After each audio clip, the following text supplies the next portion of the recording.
Hello again, I'm Matthew from thewetpen.com, and this time I'm going to tell you about an Indian fountain pen maker that I suspect will be new to a lot of you. I've always thought that handmade fountain pens are really works of art, and I prefer them to mass-produced pens as a rule, but Indian pens are especially meaningful to me, so I'm always on the lookout for good ones. I ran across PLP fountain pens about 6 months ago, and they looked really well made, so I decided to give them a try. PLP are the initials of the company founder, Puna Lakshmi Pati, a man who has been making fountain pens for nearly 60 years, and remains the primary pen maker for his own company, with the help of his son Satish on the business side. If you'd like to know more about PLP, I really recommend the video from the Indian channel Pen Delight, which is exactly the sort of video that I would like to make in the future, talking with the artist and showing his workshop. Really wonderful stuff. But I can't do that at the moment, so let me begin by showing you the pens that I ordered. I ended up ordering 5 of their pens, 4 ebonite and 1 acrylic. And they arrived in these fancy boxes with red cloth covering and inset gold foil, and there was also a more standard plastic box for one of them. And most of these pens also arrived in these velvety pen bags, which are very similar to the ones you'd get with the pens from Gamma. And these are always really nice to have when I'm just going to toss a pen in my book bag or backpack. So let me start with the smallest of the ebonite pens.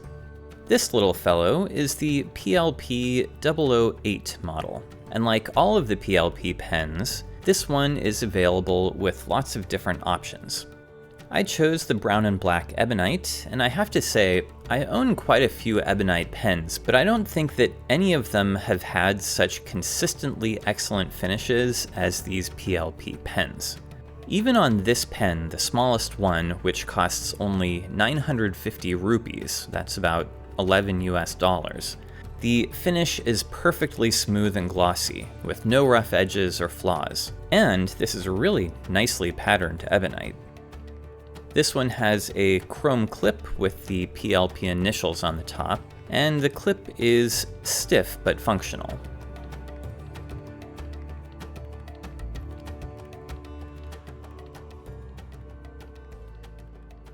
The cap unscrews in about 3 3/4 turns, which is a little more than I'd prefer.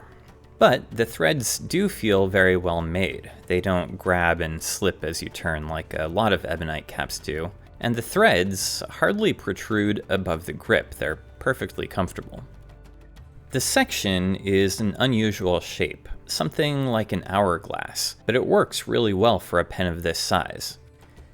Instead of a JoWo number 5 nib, I wanted to make this one an all-Indian pen, so I went with an ambitious nib instead. Ambitious is a nib maker based in New Delhi, and as far as I know, they're the oldest nib makers that are still in operation in India. They started out in the 1940s. This one has a low-profile ebonite feed.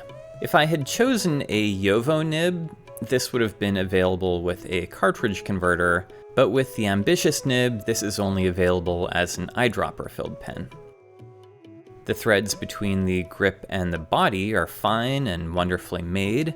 It takes 10 full turns to remove the section, so we can expect a good seal. I don't know a whole lot about ambitious nibs. This one has a medium tip, so I'm curious to see how this writes. I'm filling this one with some Rainier Blue just because I'm familiar with its properties.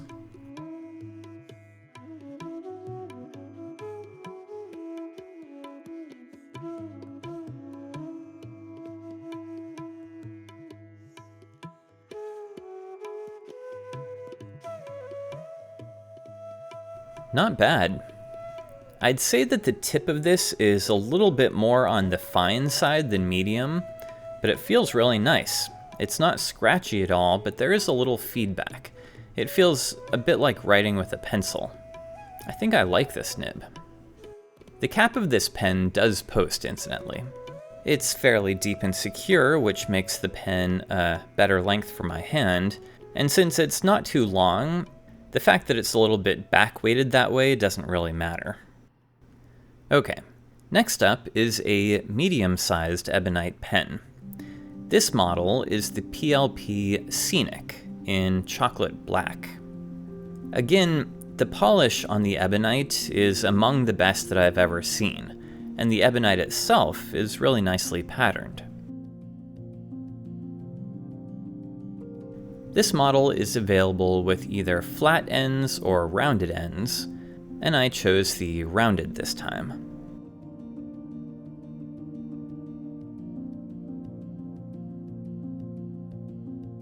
This pen has the same clip as the 008 model.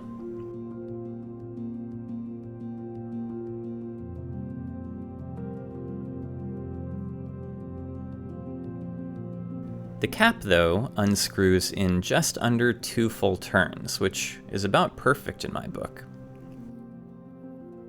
Under the cap, again, the threads are unobtrusive and comfortable, and the grip section tapers down from about 12.5 to 11 millimeters before the bell-shaped flared end. I like the feel of this grip too, especially since it's ebonite, which always feels good in the hand. And then there's the nib. This is a JoWo number 6, undecorated with a typical JoWo feed on the opposite side. This model is also available with an ambitious nib, but again, only as an eyedropper, so I went with the JoWo. So here we have a beautifully handmade pen with first-rate finishing and German nib, feed, and converter, and it costs 2,850 rupees, currently about 34 US dollars. These pens, according to the maker himself, take about 4 hours to make individually, or about 4 pens can be made in a day if he's making multiples at the same time.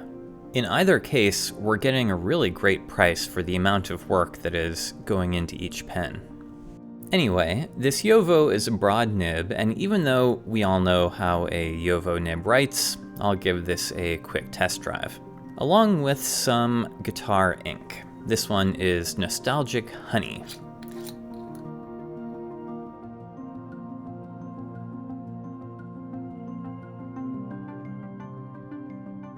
And it's wonderful. This nib actually feels like an excellent example of a JoWo. But as long as I'm here, I'm also going to switch the nib unit for an Indian one.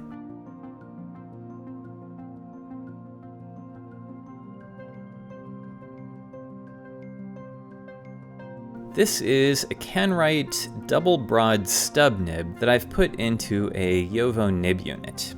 I'm not sure that it's seated perfectly. The flow is not the greatest, but I am getting a nice bit of line variation with it. I'll have to play around with it a bit more another time. The third pen is the largest of the ebonite pens from PLP, and it's called the Jumbo. This color of ebonite is usually called blue, but it's more of a teal with dark swirls. Sometimes the dark parts look black, and sometimes they look brown or almost red. Again, the pen is very nicely polished, although there are some minor inclusions in the ebonite, little specks of embedded dust. Nothing can really be done about that. This larger pen has a larger clip, and this one is also very functional but stiff.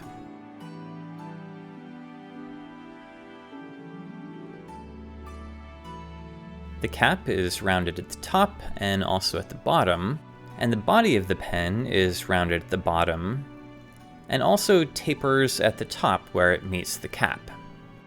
This cap comes off in 3 turns, and here we have a very nicely patterned grip section.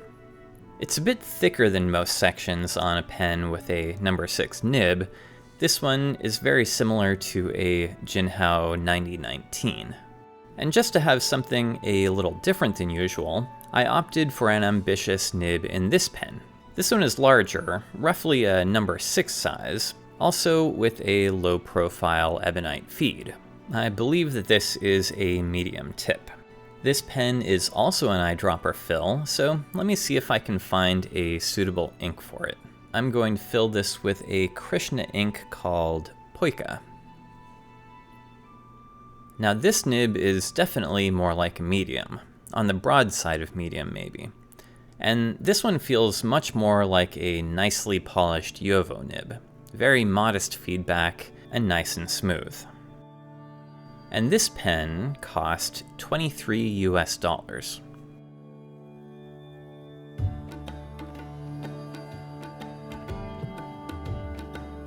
My final ebonite pen from PLP is intermediate in size between the Scenic and the Jumbo. It's called the Vein, and I went with a matte green ebonite this time. The clip matches the one on the Jumbo, and at first this looks like just another cigar-shaped pen. But those of you with a keen eye might also notice that it looks a bit like my Asa Nauka. The cap comes off of this pen in about 1, 2, 3, 4.5 turns, which is more than I like, but better than my Nauka. And here you see that on the pen, there are no threads between the body and the grip. Just a transition from a textured finish to a smooth, polished grip section. And like the Nauka, the threads are up at the top of the grip by the nib. The result is very elegant body shape with nearly continuous smooth curves between the nib and the bottom of the pen. I love pens that are designed like this. I believe that these typically are sold with number 5 nibs, but this one is a JoWo number 6, also a broad. And check out where the pen opens up when I twist the section. That gap appears out of nowhere. And inside you can see this has a standard international cartridge converter. Like the Nauka, this pen is very comfortable in the hand. This is an excellent pen. And the 5th and final pen that I bought in this order was an acrylic pen. This is a PLP Aquarel, a medium-sized pen made from transparent acrylic with a mostly matte finish. The color is light green, very much like a Coke bottle green. We have the larger PLP stamped clip and a plain chrome band at the bottom of the cap, and the top button of the cap has a smooth polished surface to contrast with the body, and the bottom end of the pen is also polished to match. The body of the pen tapers for the bottom 1.5 inches or so, and also for about 1 inch at the opposite end near the threads. The cap comes off in about 4 turns, and underneath you can see that the grip section is also polished smooth, but I haven't found it to be slippery at all. I ordered this pen with a JoWo nib, which you can see here, so I'd expect it to be a reliable writer right out of the box. But again, there's no decoration on the nib. I know that it's expensive for small pen makers to get customized stamped nibs from JoWo, but I hope that someday they're able to get decorated nibs. I think that it would really make a difference in how desirable these pens are with JoWo or even CanWrite nibs. Anyway, because this is a semi-transparent pen, you can probably already see that this one has a cartridge converter inside. But it could also be used as an eyedropper fill if desired. So again, this one is a wonderful handmade pen, and because of the material, this one is also the most expensive of the bunch at 3,600 rupees. That's about $43 US. This pen is also the only one of the bunch that has an element that does not have a first-rate fit and finish, and that is the chrome cap band. And even that is mostly fine, but if you run your finger around the end of the band, this edge is a bit sharp, and there are a couple of burrs. So I'd really like to have seen the end of this cap polished after the band is installed. This is a pretty minor thing, but it would really elevate this pen from being good to being excellent. And that's it. I love these pens so much that I just ordered a couple more of them. These now rank among my very favorite handmade Indian pens, although I'm glad to say that there's a lot of strong competition now, but hardly any in this price range. And these pens can be easily ordered through the PLP website, and they accept PayPal, which makes things easy and safe. In my next video, I'll show you a couple of interesting and beautiful pens from another Indian pen maker, so if you're interested in seeing those, I hope that you'll make sure that you're subscribed to my channel now, so that you'll be notified when I publish that. And I'll see you back here again soon with my next video. Take care, everyone.